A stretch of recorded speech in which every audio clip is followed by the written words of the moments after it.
कौसल्या सुप्रजा रामपूर्वा सन्ध्या प्रवर्तते। उत्तिष्ठ नरशार्दूल कर्तव्यं दैवमाह्निकम्।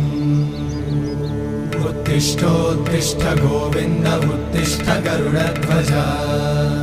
उत्तिष्ठ कमलाकान्त त्रैलोक्यं मङ्गलं कुरु। उत्तिष्ठोत्तिष्ठ गोविन्द उत्तिष्ठ गरुडध्वज। उत्तिष्ठ कमलाकान्त त्रैलोक्यं मङ्गलं कुरु।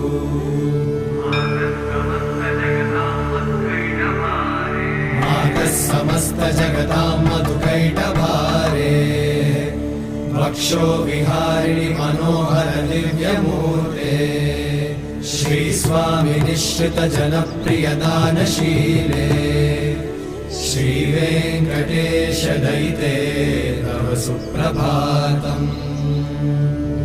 तव सुप्रभातमरविन्दलोचने। भवतु प्रसन्नमुखचन्द्रमण्डले।